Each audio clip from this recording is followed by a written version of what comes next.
Ini saya bersama orang suku di Tobelo Dalam. Ini ada di hutan Dusun Raja. Betul ya, Dusun Raja nih sama Teteh Markus. Kita mau cari sagu. Selama bertahun-tahun, suku Tobelo Dalam yang juga dikenal sebagai komunitas etnis Togutil hidup di hutan Pulau Halmahera secara nomaden. Suku Tobelo dalam catatan sejarah sebenarnya adalah bagian dari kelompok bangsa Portugis yang datang ke Maluku untuk menguasai rempah-rempah. Ini pohon sagu yang siap dipanen, siap diambil. Usianya tadi saya tanya bercanda-canda aja. Bilang 1000 tahun kah, 100 tahun. Ini sebenarnya usia sagu 1 tahun yang bisa diambil. Oh pindah, baik. Ini Bapak, iya, pegang. Wow.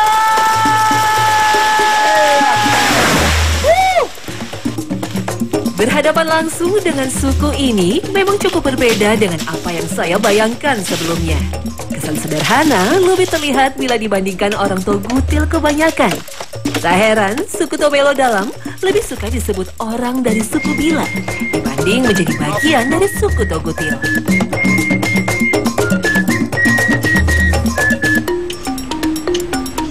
Jadi bahalo sagu tuh beda-beda setiap daerah. Ada yang memang betul-betul semua bapangkur sagu, ada yang kayak seperti di sini.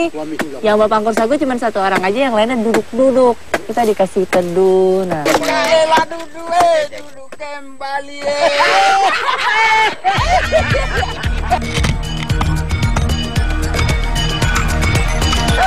Sagu memang tak bisa dilepaskan dari kehidupan sebagian besar suku yang ada di Indonesia Timur, terutama di Pulau Maluku dan Papua. Kedua pulau ini adalah pengkonsumsi utama sagu, baik sebagai makanan pokok ataupun cemilan. Apalagi sebagian kontur Maluku dan Papua berada di wilayah dataran rendah sangat cocok sebagai habitat sagu. Sehingga di wilayah ini, sagu sangat melimpah jumlahnya. Umumnya, pohon sagu dapat tumbuh setinggi 20 hingga 30 meter di wilayah dataran rendah. Di lingkungan ini, sagu memiliki peran yang sangat penting karena dapat mengabsorpsi atau menyerap emisi gas CO2 yang dikeluarkan dari lahan rawa dan gambut.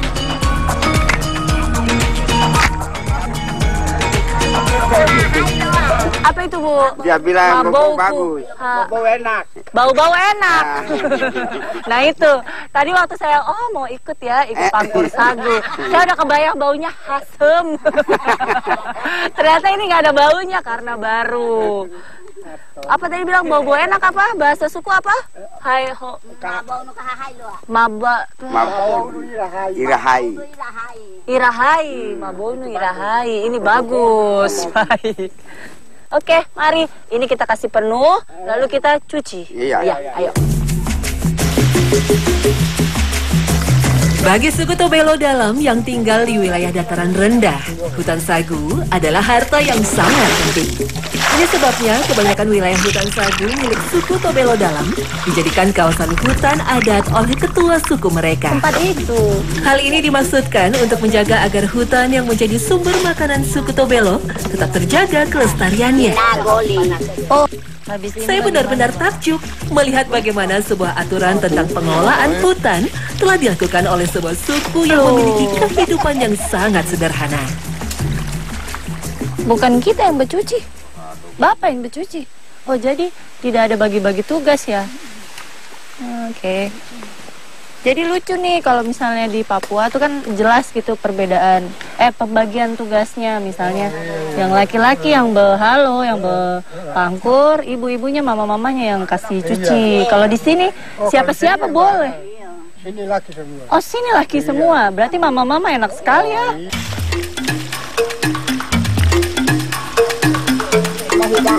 Faktanya, Indonesia memiliki areal hutan sagu terbesar di dunia, yaitu sekitar 1,30 juta hektar atau sekitar 50% dari areal hutan sagu dunia. Di wilayah Indonesia Timur, setidaknya ada sekitar 20 jenis pohon sagu yang menghasilkan tepung dengan warna dan rasa yang berbeda. mama masak saja. Oh, baik. Ini nanti sudah boleh diambil? Iya. Sudah boleh ya? Boleh. Nah, ini jadi begini. Sistemnya setelah diperas, ini nanti dia akan mengendap nih sarinya di bawah, lalu nanti kita kasih ke dalam kantung. Lalu yang di bawah ini sudah ada jadi nanti tempat wedi itu? Sudah boleh ya? Iya, boleh. Oh, so bikin wedinya? Oke, baik. Nanti habis ini isinya kita kasih keluar, bawa pulang ke rumah, jemur. Jemur dia. Baiklah. Tepung sagu sangat kaya karbohidrat, namun sangat miskin kandungan gizi lainnya. Dalam 100 gram tepung sagu rata-rata terkandung sekitar 355 kalori. Namun jika dibandingkan dengan ubi atau serelia, kandungan gizi dari tepung sagu masih lebih unggul. Apalagi sagu mengandung pati tidak tercerna yang penting bagi kesehatan pencernaan. Seperti yang sudah terjadi, sagu juga dikonsumsi sebagai pengganti beras yang bernilai gizi hampir setara.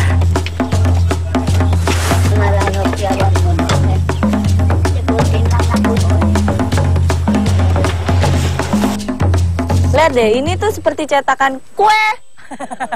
Kue pancong kalau di Betawi, kalau di Jakarta. Persis deh kayak begini cetakannya. Cuman ya memang kita tahu sendiri kalau bahan makanan khas Indonesia Timur tuh memang sagu. Bentuknya aja macam-macam, dari papeda, sinole di Ambon, lalu di sini ada sagu forno.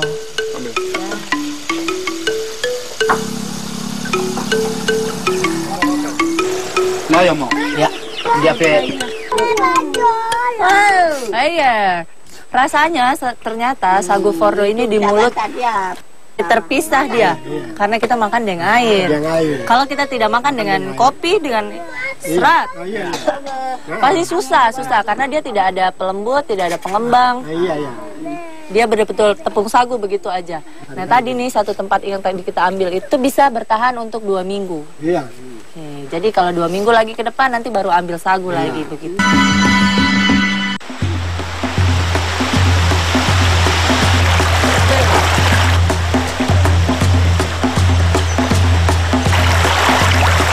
Kita mau cari protein, sumber protein masyarakat di Tobelo Dalam. Nah ini jadi memang lokasi perburuannya seperti ini, cukup luas. Macam-macam yang diambil juga dari ikan, apa aja yang ada. Pokoknya yang pasti habitatnya air tawar. Ada ikan, ada udang, ada sogili juga kalau menurut bapak-bapak di sini. Tapi ini kita mau lihat dulu keberuntungan kita dapat apa hari ini. Nah, lucu nih alatnya.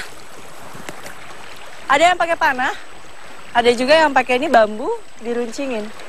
Ini yang untuk sogili. Kasih tusuk begitu? Oh, baik. Yuk, kita lihat sama-sama yuk. Kita beruntung apa tidak hari ini. Meski tinggal di dalam hutan, suku Tobelo Dalam bukanlah suku terasing. Lebih tepat jika disebut sebagai komunitas suku asli penghuni Rimba Halmahera. Bagi mereka, kehidupan tak bisa dipisahkan dari hutan sebagai istana. Meskipun dikenal sebagai suku yang nomaden, beberapa dari kelompok ini telah memiliki pola hidup bercocok tanam umbi-umbian jika menemukan lahan yang dianggap subur. Selain bercocok tanam, perburuan mencari udang dan sogili telah menjadi bagian yang tidak terpisahkan dari suku Tobelo Dalam.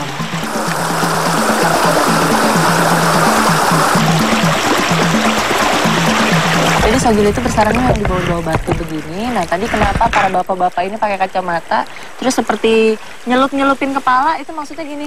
Kalau sogili itu dia ada gelembung di saat bernafas, nah itu yang kelihatan ya. Ada gelembung-gelembungnya, ada bubblesnya itu. Ini coba kita lihat nih, ini berhasil apa enggak, soalnya ada jauh di dalam sana. Angkat rame-rame batu. Penasaran dengan keahlian para penjelajah hutan Halmahera? Saya pun mencoba kemampuan saya mencari target buruan.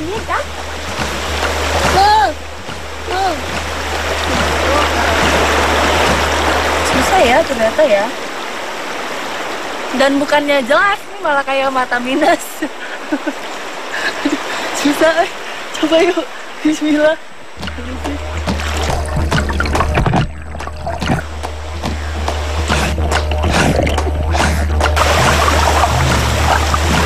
Kayaknya saya tekniknya salah deh. Nggak jalan nyelup gitu kan ya. Aduh. Susah lah ternyata. Dan lihat, perhatiin, memang cara nyarinya ini kita melawan arus.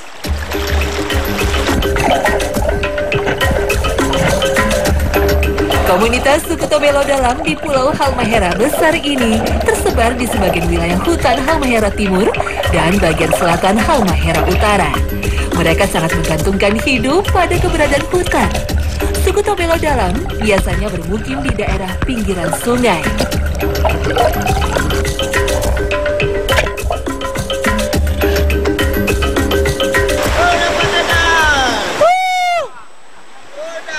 Kok ada capitnya ya? Kok udangnya lucu?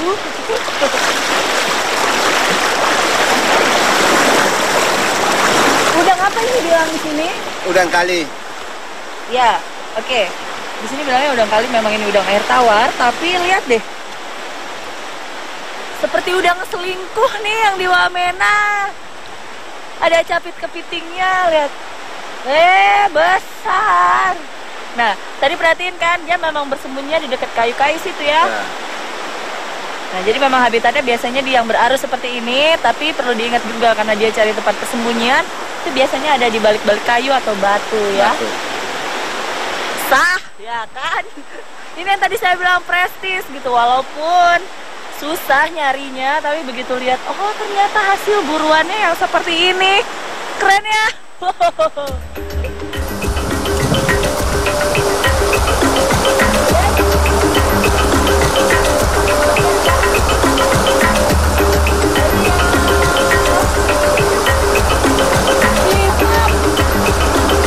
Tadi ini dapat dia di dekat batu-batu. Ya di pinggir-pinggir begitu. Ini lihat, biasa memang dapat ukuran sogili yang segini. Nah, ini lucu nih ya. Jadi sogili ini sebenarnya ini berlaku untuk semua jenis hewan yang hidup di air kalau menurut saya. Jadi kalau misalnya memang airnya itu permukaannya jernih, nah lihat dia punya corak itu mirip sekali dengan sekitar. Jadi tidak mungkin dia berwarna mencolok kalau di air terang. Nah, kalau ini dia kan nyaru nih dengan batu-batu nanti atau lumut-lumut di pinggir. Itu sebenarnya teknik pertahanannya dia dari predator. Tapi karena berhubung sudah ahli, tetap bisa lihat ya. Tadi saya cari-cari tidak nampak itu dari mana. Itu. Dia masih ke atas sana lagi. Oh, itu juga dapat. Wadah.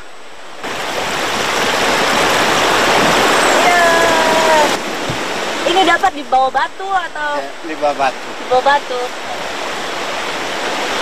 Iya ya. Pinjam ya. Pinangannya. Ayah diputar. Lihat warnanya deh. Nah, ini sungai besar. Kalau ada sungai-sungai kecil, dia warna begini juga. Ada yang begini, ada yang hitam. Polos.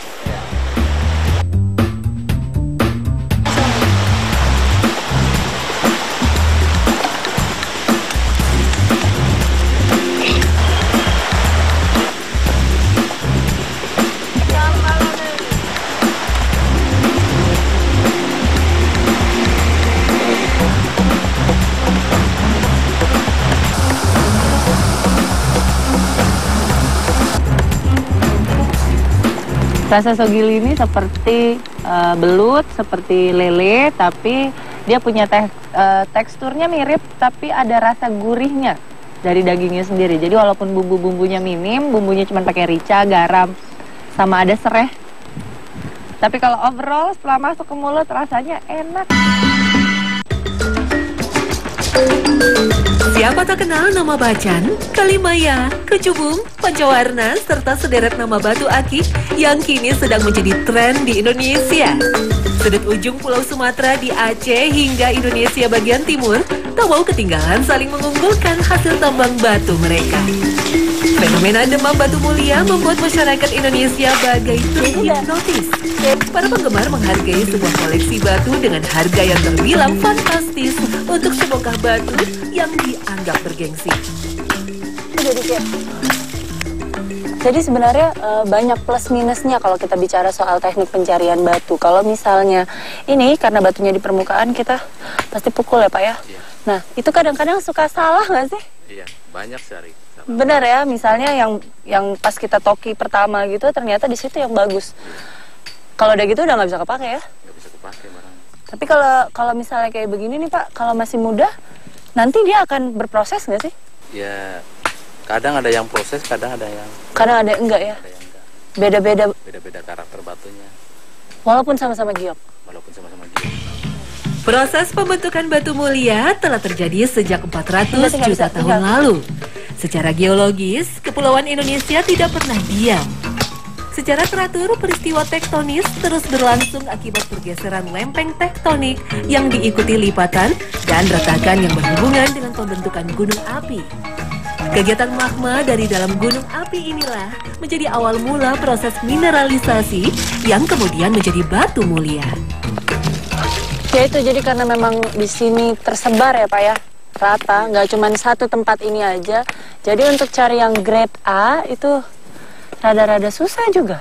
Wih, bukan susah lagi. Bukan susah lagi. Nah, Setengah mati ini carinya. yang banyak nih, yang mudah, disebutnya grade C ya?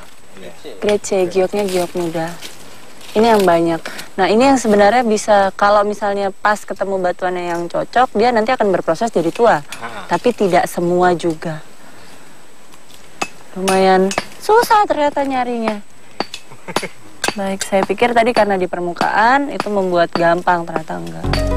Proses pencarian batu mulia atau akik kini hampir dapat ditemui di seluruh Indonesia. Masing-masing daerah memiliki hasil tambang istimewa sesuai dengan perbedaan kontur yang dimiliki suatu wilayah.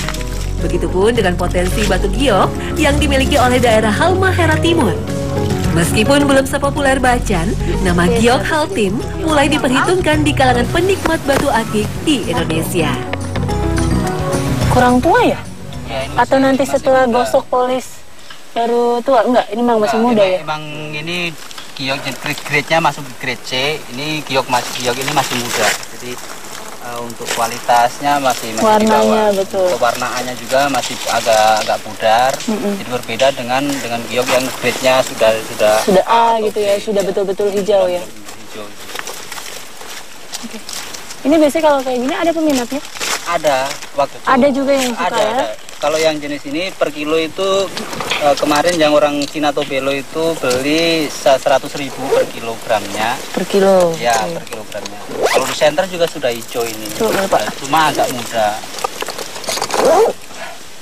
Kalau tentara kita senjatanya pistol, nah saya senjatanya senter. Oh iya. Sudah hijau. Coba Iya. di kamera dulu. Tuh, Kalau di lihat center sudah kan? hijau. Ya memang masih muda hijaunya. Batu giok sering juga disebut sebagai the tallest gemstone atau batu terkuat di antara batu mulia lainnya. Konon sekitar 4.000 tahun sebelum Masehi, batu giok telah ditemukan di Cina dan digunakan oleh bangsa Asia Timur. Maka tak heran, batu giok adalah ikon tradisional kerajaan Cina. Ini hasil bahan yang mentah, sudah dipotong. Nah, ini belum dibentuk saja, hasilnya begini. Jadi kalau misalnya kelihatan warna muda, bawahnya itu cenderung putih, berawan-awan, atasnya hijaunya lebih tua. Batu giok terdiri dari dua jenis, yaitu neprit dan jade. Yang membedakan keduanya adalah kandungan unsur di dalamnya. Pada neprit memiliki kandungan silikat kalsium dan magnesium. Sedangkan jade mengandung silikat natrium dan aluminium. Jika dilihat, giok neprit biasanya berwarna putih, sedangkan jade berwarna biru kehijauan, orange, kemerahan, serta warna lavender. Bagi bangsa di Asia Timur, giok dipercaya dapat mendatangkan hoki bagi sang pemilik. Terlebih lagi, jika selama dipakai, giok berubah warna menjadi kehijauan. Nah, kalau misalnya mau lihat hasil sudah jadinya seperti ini. Kalau misalnya teman-teman lihat dari dekat di center begini, nah dia ada titik-titik hijau tua. Nah, ini nih prosesnya giok di Haltim ini, proses titik-titik hijau tua ini kalau misalnya dirawat dengan baik ya, nanti akan hijau semua seperti titik-titiknya ini. Ini udah plong nih, udah bersih, udah nggak ada awan-awannya. Jadi Halmahera bukan cuma terkenal dengan Bacan aja, tapi ada newcomer nih dari Halmahera Timur khususnya, Giok Haltim.